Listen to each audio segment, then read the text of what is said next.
On January 26, 1972, a plane exploded in midair at an altitude of over 10 kilometers.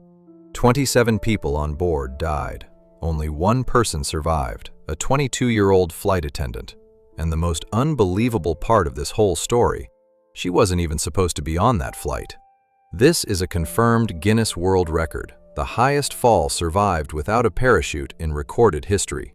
To this day, it remains the only case of its kind. The story of Vesna Vulovic is often called one of the most inexplicable survival cases in aviation history. Today, we're looking at what happened that day and why researchers still argue about the details of that fall. Vesna Vulovic worked as a flight attendant for the Yugoslav airline JAT. On that day, January 26th, she wasn't even supposed to be on board Flight 367 from Stockholm to Belgrade. It came down to a simple mix-up. The airline confused her with another flight attendant who was also named Vesna. As a result, she was the one who boarded the plane during its stopover in Copenhagen. Here's a strange little detail. Vesna herself was happy about the mix-up. It gave her the chance to stay at a Sheraton hotel in Copenhagen for the first time, something she'd wanted to do for a while. She had no idea that this random swap wasn't good luck at all. It was the beginning of a story people would still be telling 50 years later. The aircraft, a McDonnell Douglas DC-9, continued on from Copenhagen. 46 minutes after takeoff, while the plane was flying at around 10,160 meters over what was then Czechoslovakia, an explosive device went off in the cargo hold.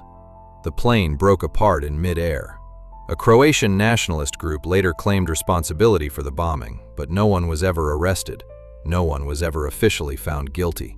All 27 people on board died, all except one. The tail section of the fuselage, where Vesna happened to be at the moment of the explosion, broke away from the rest of the plane and fell separately, almost like a sealed capsule. Investigators later theorized that Vesna was pinned in place by a food cart that ended up beside her during the explosion. This may have kept that section of the plane relatively intact, while the rest of the aircraft and its passengers were scattered at extreme altitude. The tail section came down on a heavily wooded hillside near a Czechoslovak village, in an area blanketed by deep snow. The thick snow and dense tree cover softened the impact when the tail section hit the ground. But there's another factor that often gets overlooked. Vesna was unconscious the entire time she was falling. That might sound strange, but according to experts, it may actually have improved her odds of survival. A completely relaxed body absorbs the force of an impact differently than a tense one. A body that isn't bracing for a collision often comes away less damaged than one that's rigid with anticipation. The wreckage of the tail section wasn't found by rescue crews. It was found by a local woodsman who heard screaming somewhere in the forest and followed the sound. He was the one who found Vesna and called for help. Her injuries were catastrophic: a fractured, bleeding skull, 3 crushed vertebrae, both legs broken, a shattered pelvis, and broken ribs. Doctors examining her at the hospital initially told her parents that there was still life in her body, but almost no chance she would survive. She spent 10 days in a coma. Against every prediction from her doctors, Vesna survived. Even more remarkably, despite being initially paralyzed from the waist down, she gradually made a near-full physical recovery and even went back to work for the same airline, though this time at a desk job instead of in the air. There's one more astonishing detail to this story. Vesna never regained any memory of the explosion, the fall, or her rescue. The last thing she remembered was greeting passengers before departure at the airport in Denmark. Her very next memory was waking up in a hospital room with her mother sitting beside her. She became a national hero in Yugoslavia and later used her fame to speak out publicly against the country's political regime. In 1985, 13 years after the crash, Vesna was officially entered into the Guinness Book of Records as the person who survived a fall from the greatest height ever recorded without a parachute.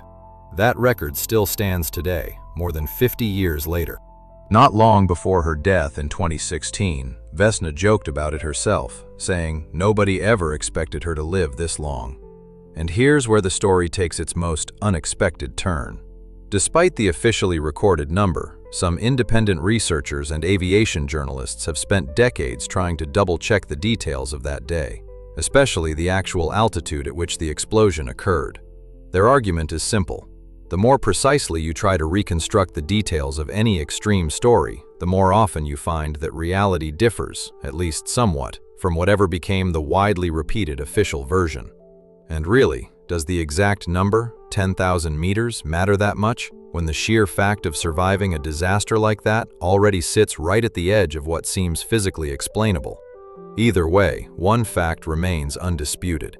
This is the only confirmed case in history of a person falling from a plane that broke apart at extreme altitude and living to tell the story. The story of Vesna Vulovic is a reminder of just how fragile and at the same time astonishingly resilient human life can be in the face of something that seems completely impossible.